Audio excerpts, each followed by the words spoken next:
Hello friends, आज मैं आप सबके साथ बहुत ही टेस्टी नमकीन की रेसिपी शेयर कर रही हूँ। इसे मैंने बिना ऑयल के बना करके तैयार किया है। खाने में बहुत टेस्टी है और इसे बनाना भी बहुत आसान है। नेचुरल तरीके से मैंने इसे भून करके बनाया है।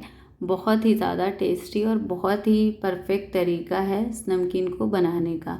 तो चलिए फटाफट से देर ना करते हुए हम नमकीन को बनाना शुरू करते हैं।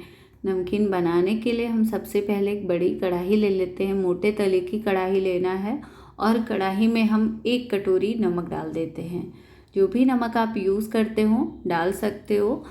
अब हम गैस को ऑन कर देते हैं और नमक को गरम हो जाने देते हैं। नमक जब अच्छा गरम होगा ना तो हम इसमें जो भी इंग्रेडिएंट्स डालेंगे वो अच्छे से भून पाएंगे। तो यहाँ पे हमारा जो नमक है ना बहुत अच्छे से गर्म हो चुका है। गैस की फ्लेम को स्लो कर देंगे। स्लो गैस में हम इस तरीके से ले लेते हैं पोहा।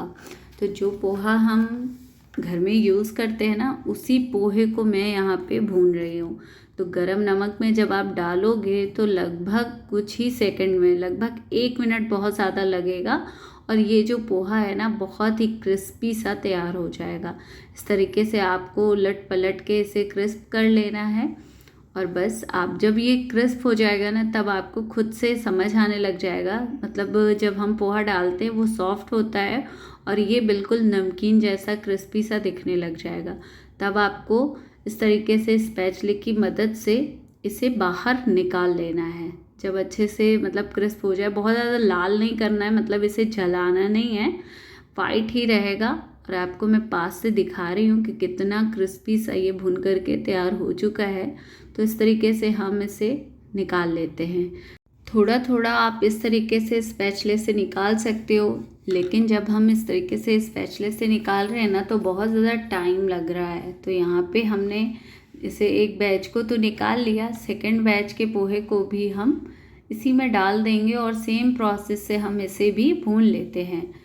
तो लगभग मैंने एक बड़ी कटोरी पोहा लिया था और उस पूरे 1 कटोरी पोहे को मैंने इसी तरीके से भून लिया है।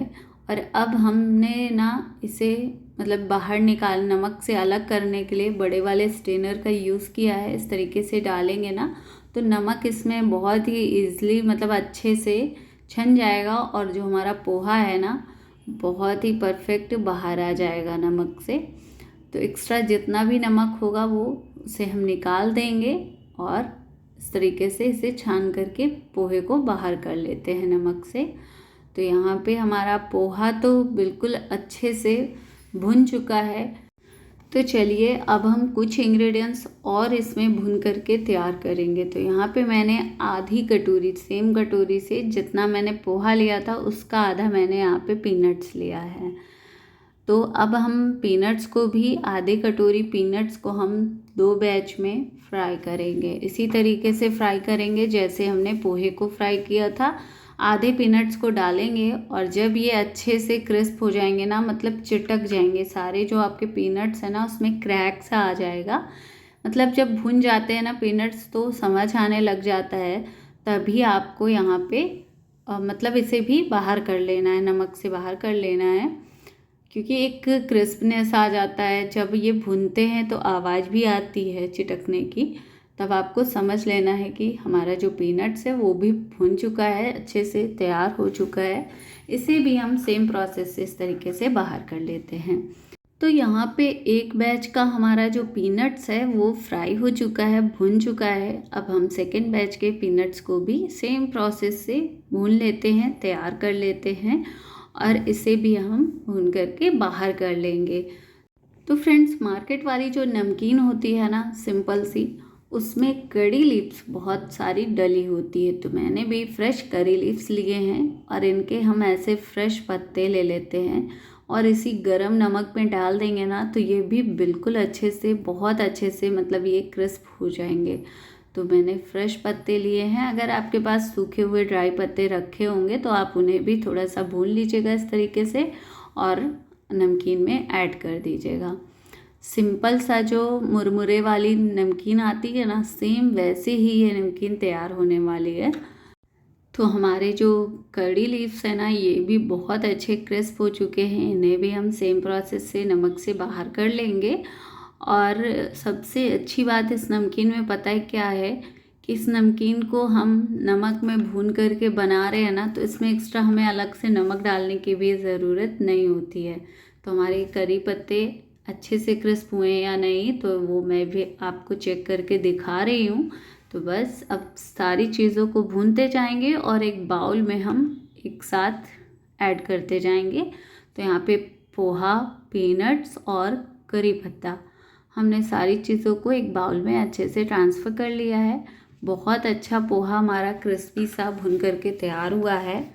अब हम इसमें टेस्ट के लिए चाट मसाला डाल देते हैं। अगर आप लाइक करें तो ही डालें, नहीं तो कोई ज़रूरत नहीं है किसी भी चीज़ की, आप इसे इसी तरीके से खा सकते हो।